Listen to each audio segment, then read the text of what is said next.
Sa maraming naghihirap, gutom na ang sikmura, gutom pa sa hustisya. Ang korupsyon, bumalik na naman tayo. Yung itim, simbolo na ipaglaban ang tama, itama ang mali. Na meron din po na pinalabas na statistics at ito'y inayunan na rin po ng matagal ni Senate President Chis Escudero.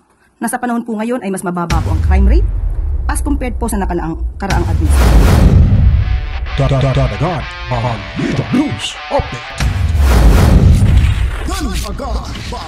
At sa amin, nakapag-harvest na kami, kakatanim lang eh. So, hindi, buti na lang yung timing, hindi yung bago aanin, nakapag-anin na tayo. So, it's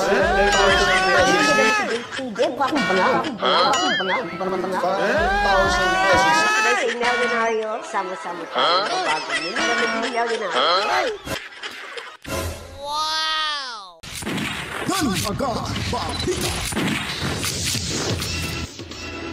Alright, welcome back mga kabataan. Nagbabalik naman ho ang inyong lingkod sa ating programa at paglalahad ho ng impormasyon, balitaan, mga kabalitaan.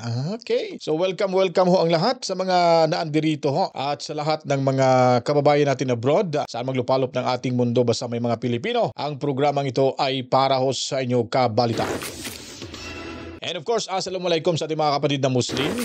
Panatiling tumutok dito ho sa ating munting bahay dahil tayo ay naglalabas pa rin ho ng mga komprehensibo, makatotohanan ng mga balita, komento, reaksyon, opinyon, mga kabaitaan. Mga impormasyon ni minsan hindi napapanood sa mainstream media, mga kabalitaan. Kaya dito lamang ho tayo tumutok sa lahat ng mga DDS vloggers ay suportahan niyo po mga kabalitaan. Anyways, bago ho tayo tutungo sa ating paksao ngayon, akala ko ako lang pala yung nakakapansin na inunti-unting paggurgur ho yung ating munting bahay, mga kabalitaan. Dahil ito pa lang si Alvin dyan sa the Netherlands ay nagreklamo din dahil napansin niya, mga kabalitaan, na yung kanyang channel din or yung kanyang page ay ginurgor din ng mga kabalitaan. At siya ay binabantayan ho. Welcome to the club, Boss Alvin. Akala ko ako lang eh. Pero maraming mga DDS vloggers ang ngayon inunti-unti ho nilang ginapang ho na para patahimikin. Ay, hindi matatahimik ho basta nasa panig lang ho tayo ng katotohanan. Pakinggan ho natin itong sentimiento ni Alvin. Update tayo dyan sa the Netherlands, sa The Hague, mga kabalitaan. Itlog. Kuya Alvin, itlog. I-check yung account. Everyday now, situation di happy. Yeah, honestly, alam mo ang nangyayari ngayon sa account ko. Yung mga taong nagfa-follow sa akin, na-unfollow nila yung account ko. So, I urge them na hindi ko alam bakit yun yung nangyayari. Akala ko ako lang kasi nakikita ko parang 56,400 plus na ho tayo. Biglang bumagsak yung ating subscribers. At hindi ko alam kung ba't nagkakaganon. At kaunti na lang hong nanonood sa ating mga content, mga kabalitaan. Napansin ko mayroon palang gumapang ho. Mayroong pumitik kay algorithm, mga kabalitaan. Para ho mga kabaitaan ay hindi ho papansinin ni algorithm yung ating mga videos at parang matatakpan ho. Tinatakpan ho nila Ang galing talaga ng mga taga-gurgur ho sa kabilang mundo. Ito, pakinggan ulit natin si Alvin. Parang automatic siya. Parang ginugurgur na yung account ko. But it doesn't matter. Di ba hindi mo makikita yung mga post? Not unless pag hindi mo chinek. Dati di ba nag-ano ko, dapat i-favorites mo ako. Dapat i-favorites mo ako kasi... So yun po, patunay lamang ho yan, mga kabalitaan, na yung suspetsya ho natin ay talagang nagkakatotoo. No, kahit anong gagawin ho nilang paggugurgur sa mga account ho ng mga DDS vloggers, hindi ho tayo mananahimik. Hindi matatahimik ko yung ating kaluluwa. Paggugurgurin nyo, mga kabalitaan, yung ating munting bahay. Kaya kahit anong gawin nyo, kahit magpasahod pa kayo ng IT expert dyan, para ho ransakin yung bahay namin dito sa social media, nasa inyo na ho yan kasi hindi ho mawawala yung boses ng Danagan Balita at itong si Boss Alvin. So may kakampi na ho ako, baka ibang vloggers dyan talagang magsasalita na. Meron kasi iba na naiiya ho. Pero ako hindi ako naiiya kasi ang importante ay yung ating mga tagapanood, kahit kakaunti na lang ho tayo, pero at least napapanood ho at napapakinggan at naririnig natin yung kanilang mga sentimento, komento reaksyon at opinyon mga kabalitaan. Alright. So dito naman ho tayo mga kabalitaan, silipin ho natin itong si Attorney Harry Roque. Ayun po no. Hindi lahat ninyo mababasa diyan ang whole konteksto ho ni Attorney Harry Roque, pero sa monitor ko ay dito mababasa ko po. At ayon po sa kanya ay sinampahan na di umano ito siya ng kaso ho ng National Bureau of Investigation. Dahil patungkol sa pasabog ni Pebbles na siyang pinaniniwalaan agad ng Tridor Committee mga kabitan, ayon pa ni Maharlika diyan sa House of Retaliations mga kabalitaan. Naniwala agad at iba na talaga no. Basta lang napapansin natin talagang yung mga DDS pag kadikit ka ng mga Duterte ay isa-isahin ho kayo mga kabalitaan. May kalalagyan ho kayo sa administrasyong ito. So sinagot ho at merong his official statement si Attorney Harry Roque sa latest charges ng NBI laban ho sa kanya. Babasahin ho natin dito at hindi ho ito natinag. At masaya pa nga ito nung siya ay sinampahan dahil mailabas na ho at makikita ng taong bayan na authentic ho yung Polvoron video na sinasabi nila allegedly na ito'y pagmumuka ni Bonget mga kabalitaan. So ito ho yung kanyang statement. Bring it on, mas maganda. Aha, galit pa eh.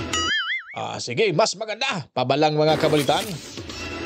Now, sabi niya dito, we welcome the filing of charges of the National Bureau of Investigation or NBI regarding the viral circulation of the Polvoron video. We see this as a good opportunity for President Ferdinand Marcos Jr. to once and for all personally disprove in the court of law the endless allegations of his cocaine use and addiction. So I reiterate, Ms. Pebbles Talaquera's affidavit and testimony during the House of Representatives Tricom hearing are fraught with falsehoods and hearsays. So the affidavit of Pebbles has no legal value. Opinyon at paniniwala ni Pebbles na ako ang original na pinagmulan ng Polvoron video at ako ang nagpakalat nito. Iba ang opinyon sa katotohanan. Walang saysay ang affidavit. The affidavit does not mean anything mga kabalitaan. I agree with this statement of Attorney Harry Roque dahil nga po mga kabalitaan, itong si Pebbles ay kung kredibilidad ang ating pag-uusapan, wala ho talaga itong makikitang kredibilidad mga kabalitaan. Kung saan ho siya makakakuha ng oportunidad in favor ho sa kanyang kagustuhan, ay doon ho siya kakapit. Kung ba't ko ba nasabi ito mga kabalitaan? Well, nakapost ho ito, nakmakita nyo sa account ni Boljak o ni Maharlika na siya ay humingi pala ito ng tulong ni Bonget.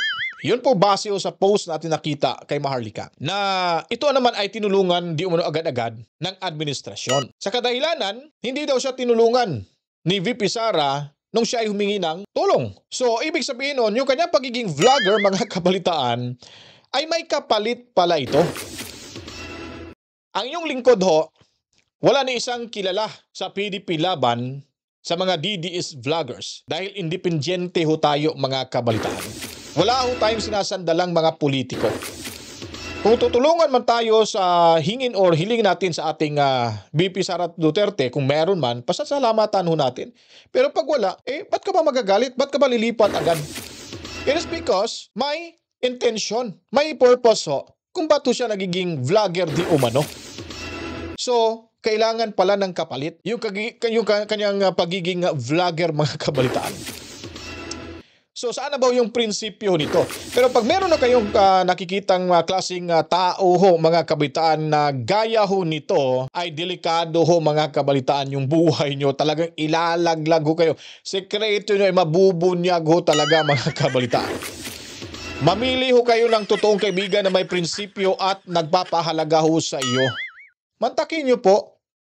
Kaya invite nyo lang po doon sa rally sa Hong Kong, kasama pa si Attorney Vic Rodriguez. Matakin nyo si Attorney Rodriguez ay nakikiusap nga na mag-hair follicle test na itong si Bonget. Pero ano bang sinasabi dito ni no? Kabaliktaran ho mga kabalitaan. At siya pinagsabi na fake di umano based sa kanyang nakikita. Wow, eksperto na pala to. Forensic expert na pala ang titulo nitong si si Pebbles mga kabalitaan. At ito na may sinang-ayunan nitong si Akop. Pa-sightseeing pa siyang paganon-ganon sa mata eh. Pero tignan lang po yung kredibilidad. Tama po yung sinabi ho dito ni Attorney Harry Roque. Ang sinabi niya po, iba po yung opinion sa katotohanan. Kasi pag katotohanan, meron hong nakikitang ebidensya.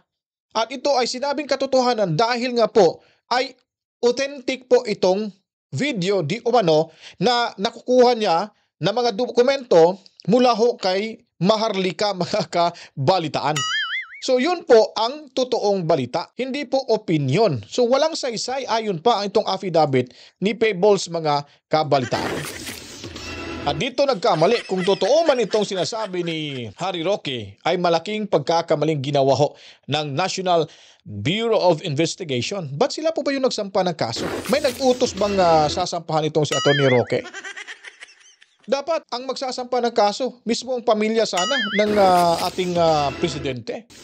Ating pakabangan ho yan, titignan ho natin kung ano po yung magiging resulta ho sa lahat na itong paghahabol ho ng Bongit administration laban kay Attorney Harry Roque mga kabalitaan.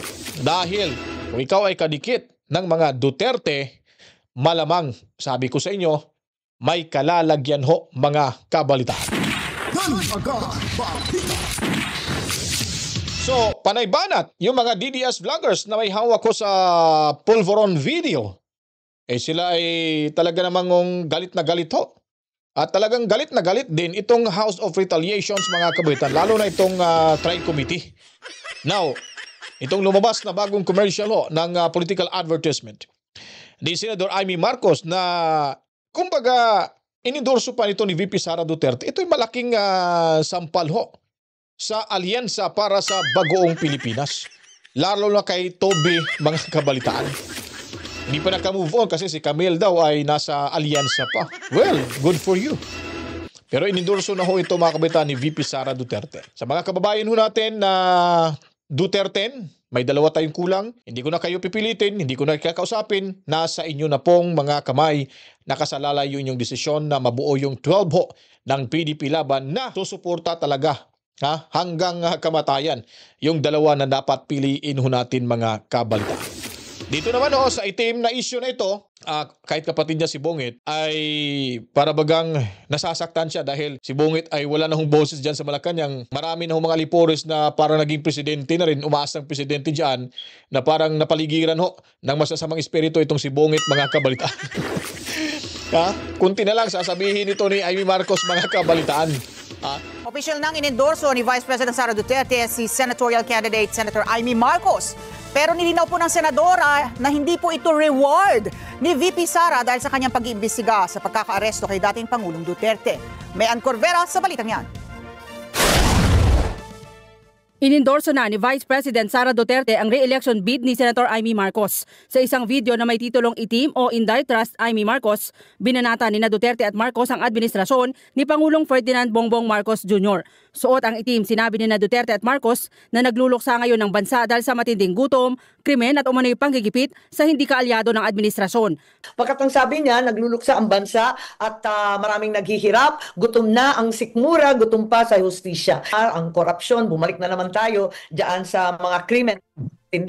Kaya para sa kanya, luksa daw. Nag-iisip nga kami ng maigi kung paano gagawin, pero nagawa naman ng paraan at yung itim simbolo na ipaglaban ang tama, itama ang mali. Pero paglilinaw ni Marcos, hindi ito reward ni VP Sara dahil sa ginawa niyang pag-iimbestiga sa pagkakaaresto ng kanyang ama na si dating Pangulong Rodrigo Duterte. Matagal na raw itong plano at ang pagsuporta sa kanya ng pangalawang Pangulo ay dahil sa kanilang matagal ng pagkakaibigan. Nagpapasalamat ako higit sa lahat. Walang mapaglagyan ng saya, pasasalamat at karangalan sa aking puso. Simulat sa poll, kaming dalawa naman talagang magkaibigan. Aminado siya na siya ang nagpahama kay VP Sara dahil siya ang kumumbinse para tumakbo ito bilang running mate ni Pangulong Bongbong Marcos. Sinisisi ko rin ang sarili ko kasi parang dinamay ko siya sa gulo, nananahimik na siya, nag-file na siya bilang mayor ng Davao. Kinaladkad ko pa at sinabi ko, sige na, mag-vice president ka. Hindi ko naman akala. Ang taas-taas, ang tayog ng pangarap namin na magkakaisa ang bansa, na wala ng politika na isasantabi ang bardagulan, ang lumang politika na napaka-toxic. Wala na yon. Yun ang iniisip namin, North and South, solid na solid. Wala na tayong gagawin, kundi magtatrabaho para sa mga magsasaka, ibabagsak natin ang presyo ng bilihin, lahat ng PWD, matatanda, solo parent, tutulungan. Ang dami-dami namin pangarap, mag-uunlad ng Pilipinas. Nako, wala pala nangyari, kundi ayan, bumalik nga sa bulok na politikang away ng away. Aminado naman ang senador na ang ginawang pagbatiko sa administrasyon ay lalo lamang magpapalala sa hidwaan nila ng kapatid na si PBBM. Pero depensa niya, hindi niya masikmura ang bangayan sa politika na ang biktima ay taong bayan. Tayong magagawa, talagang marami ng tuloy-tuloy na kamalian. Hindi ko maintindihan kung sino talaga ang nag-a-advise. Malacanang is a snake pit. Kung sino-sino lumalapit, kanya-kanyang agenda. Sana ang aking kapatid na mabalik sa tamang landas dahil hindi na tama itong mga pangyayari, itong politika na mapang-ape, mangpahigante, hindi na siya ayos. Tutukan natin ang problema ng mamamayan. Balikan natin ang ating tungkulin. May mensahe naman ang senador para sa Pangulo. Napakaswerte na naming pamilya, binigyan kami ng pagkakataon ulit na makabalik at linawin ang tunay na legacy ika nga ng aking ama. Ngayon, parang nasasayangan ako dahil eto nga 3 taon na nauubos ang panahon sa politika, sa paghihigante, pakikiaway. Sana tinutukan na lang natin yung expectation ng tao sa Marcos, infrastructure, agrikultura, murang pagkain, mga trabaho, yung mga magandang iniwan ng aking ama, sana itinuloy, sana tutukan pa rin natin yan. Sana hindi pa huli, may 3 taon pa naman na habulin pa rin at maiwasto ng aking kapatid. Sana isang tabi yung mga sino-sino dyan na nag-a-advise. Ang ilan sa mga kaalyado ng pamilya Duterte hindi raw kumbinsido kay Marcos. Pero ayon kay Attorney Harry Roque, dahil desisyon ito ni VP Sara at kailangan niya rin si Marcos, susuportahan niya ang vice-presidente. Pinabulaanan naman ng Philippine National Police ang aligasyon ni Duterte at Senator Marcos na nababalot ng dilim at malala ngayon ang krimen sa bansa. Katunayan, sabi ng PNP, mula Enero hanggang Abril ngayong taon, bumaba pa ng 26% ang naitatalang kaso ng krimen kumpara yan sa kaparehong buwan noong nakaraang taon. So ayan po mga kabalitaan, di ba?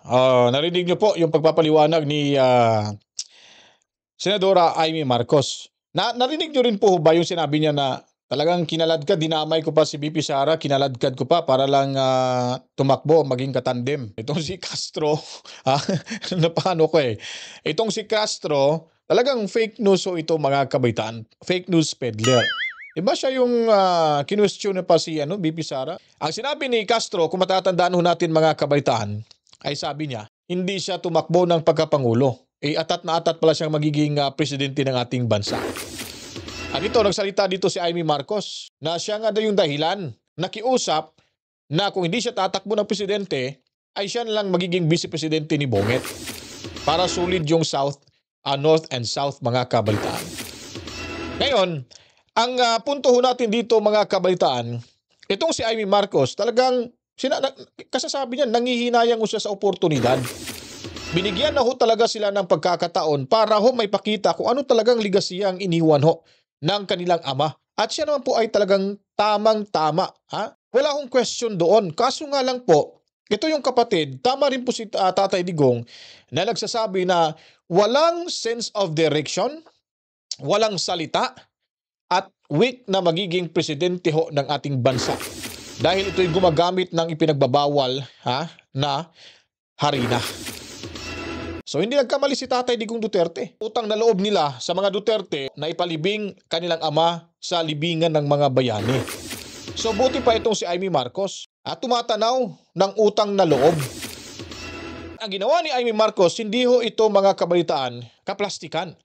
Sa tingin ko lang po dahil wala na siya dito Ang sa kanya, hindi na nga siya nangangampanya. Nakatutok siya dito para makita talaga. Pero may dalawang purpose ito mga kabalitaan. Una, utang na loob. Pangalawa, para hindi madiin yung kanyang kapatid na si Bungit dahil gusto niyang tukuyin kung sino talaga ang gumawa at nagplano sa pangyayaring ito mga kabalitaan. Ngayon, ito namang si Au Au, nagbigay ng reaction patungkol dito. Ay ito namang si Au kasi pag negatibo ho'y maririnig niya laban diyan sa Malacanang ay mag-aalboroto din to. Kahit hindi ho natin nakikita nag-aalboroto pero yung mukha nito mga kabalitaan, ha? Sobra pas nag-aalboroto mga kabalitaan. Anyways, para maintindihan ho natin lahat, pakinggan ho natin dito si Attorney Au mga kabalitaan. Natanong ko na ho kanina yung PNP but I will ask the same question to the Palace. Yung recently released political ad nga po featuring VP Sara and Senator Amy paints the situation in the country as black. Kulay ng pagluluksa due to hunger, crimes, and injustice, which is a clear imputation of failure on the Marcos administration.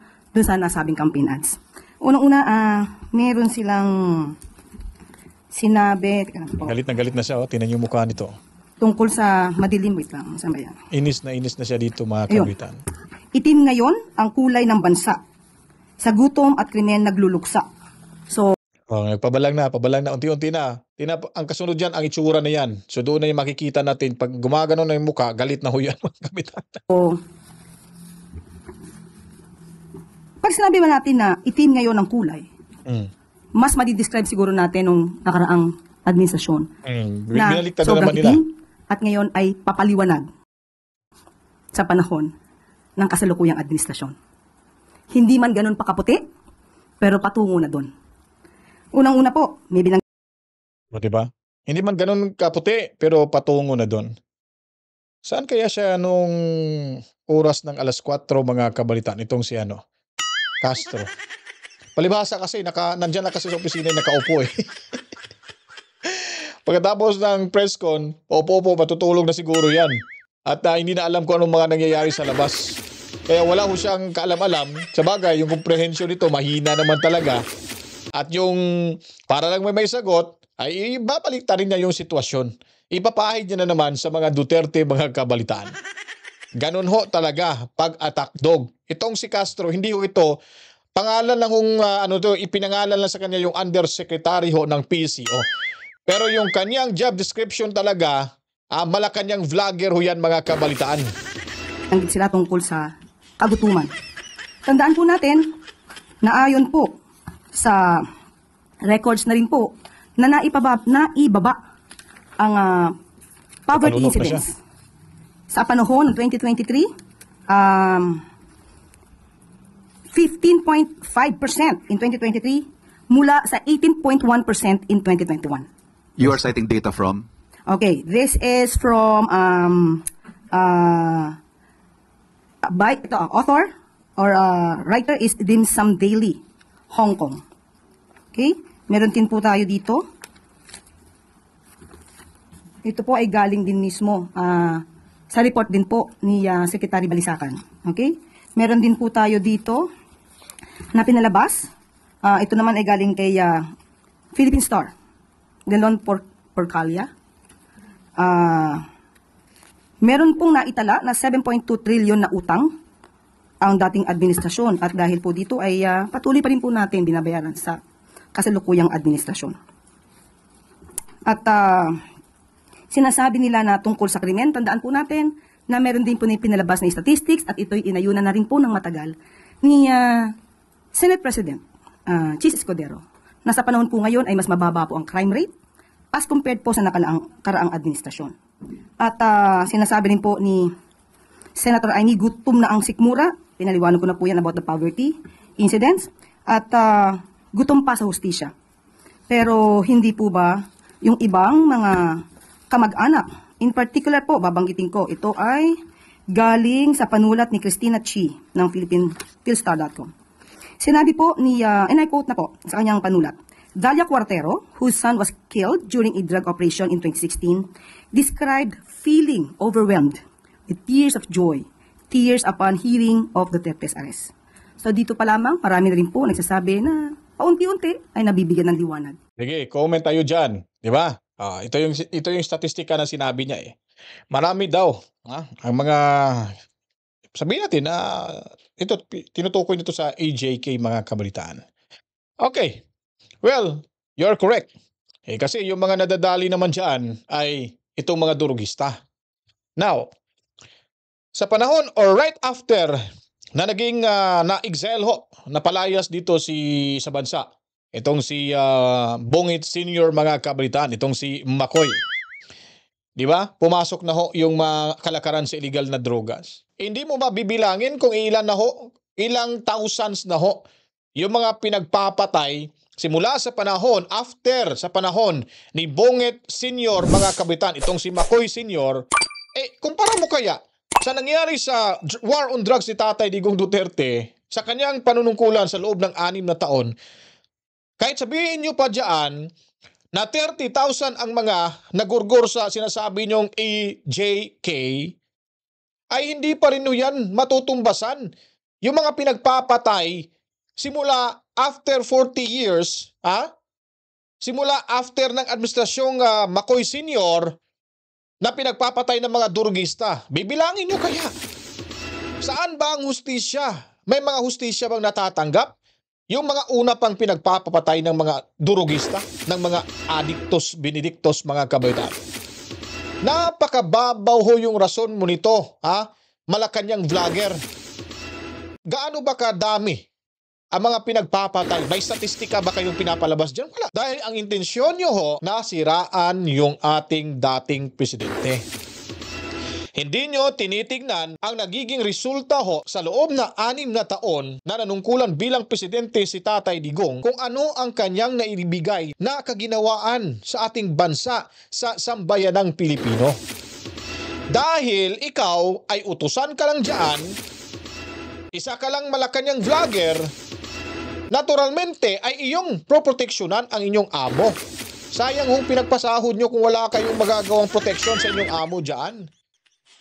Kaya nga po mga kamalitaan, itong mga sinasabi ni Castro ay napakababaw ho. Basang-basa yung utak ko nito mga kamalitaan. Na ganun ba talaga katindi ang war on drugs kumpara sa mga nabiktima ho sa mga masasamang elemento sa ating bansa mga kabalitaan? Ito hindi talaga masagot-sagot nitong si Castro. Dahil siya po mga kabalitaan ay sarado na yung utak nito. Kung ano po yung utak na meron dyan sa Malacanang, kasing utak niya rin mga kabalitaan na basang-basa ho. Alam niyo po ba yung ibig kong sabing basang-basa? Basang-basa na ho sila sa kanilang kalukuhan. Napakalaking sampal ho yan sa inyo. Kapatid mismo ng presidente, ng inyong amo, ay binanatan na rin, kinontra na rin. Patungkol po dyan, patungkol po sa Walang campaign masagot na maayos. Issues, maganda pong mas tanong na lang natin ang campaign manager. Mas authorized po siyang magsalita patungkol po sa ganyang klaseng relasyon. But, have you taken this up with the President? What are his thoughts on this? Patungkol po sa kanyang kapatid? No, yeah. This Hindi particular nila, ad, for example. nagtatanong Which ba? Of course, hindi po nais ng ating Pangulo na magitong klaseng mga negatibo na pangangampanya. Lalong-lalo na po kung ito ay fake news. Di ba? So, noon pa naman po, sinabi ng ating Pangulo na labanan natin ang mga fake news. Mas hindi maganda kung ito ay gagawing naratibo. So hindi daw magugustuhan yung mga paninirahong pangangampanya. Talagang natutulog talaga to sa pansitan itong si Castro mga kabaitan. Itong Malacanang vlogger. Hindi to sa Yusek para sa akin. Malacanang vlogger ho ito. Natutulog to sa pansitan eh. Ano bang ginawa ni Bongit nung una nilang campaign rally ho? Diba? Pinagsasabihan nyo na Team Suka. Ano bang ibig sabihin nun? Diba paninira ho yun? Laban sa PDP, laban senatorial candidates? Hindi mo ba natatandaan diyan mga kabaitaan? Itong si Malacanang vlogger? Hindi niya natatandaan. Ngayon naman, rumisbak si Amy, ay hindi daw nagustuhan ni Bongit. Hindi daw gusto ni Bongit na ganun paninirang pangangampanya mga kabaitaan. Sila nga mismo. Kung kayo lang palang gumawa, okay lang sa inyo. Walang problema. Ngayon, kung gagawin ng kabila, lalo na yung kapatid dito ay nindurso ni BP Sara, so kulang ka talaga sa impormasyon mo dyan. Ikaw yung fake news dyan. Sasabihin mong fake news yung sinasabi. Ano bang nakaka-fake news doon? Dahil itim. Dahil nga itim na yung bansa natin dahil sa mga kalukuhan ninyo. So fake news na sa inyo ho yun. So ano bang sa inyo? Totoo yung mga magaganda yung mga nangyari sa ating bansa. Sabi mo, gusto mo na magkakaisa yung Pilipino. Hindi nyo nga nirespeto yung karapatan ni Tatay Digong. Tapos gusto nyo pa na magkaisa tayo, magtulungan tayo. Sa bagay, mahilig kayong magtulungan. Basta, yung ibang bansa ay kukontra kay Duterte. Talagang tutulungan nyo yun. Gaya na lang ng ICC mga kabalitaan. Kaya ngayon, mag-isip-isip na kayo kasi watak na yung alyansa para sa bagong Pilipinas. Kanya-kanya na yung pangangampanya. Ewan ko lang kung saan pupulutin tong 10. Sila naman yung 10 mga kabaitan. Alyansa, 10. O Duterte, 12. O, bumaliktad. Tandaan nyo po, hindi ka dyan magtatagal sa Malacanang. Kasi pag napababa si Bongit, ay wala ka na rin dyan sa Malacanang. At abangan mo ang mga susunod na kabanata. Ang hirap po talaga ng Bongit administration. Talagang nakakahelo. Anyways, kung nagustuhan niyo po itong ating video presentation, magsalamat sa inyong lahat. At sana po nagustuhan niyo po itong ating komento, reaction, opinion at paglalahad ng impormasyong ito para naman ho tayo ay may alam sa mga pangyayari sa ating lipunan. Assalamualaikum sa ating mga kapatid na Muslim around the world at saludo tayo sa ating mga bagong bayanin nating bansa, overseas Filipino workers, and of course sa ating mga kababayan dyan sa The Hague, Netherlands.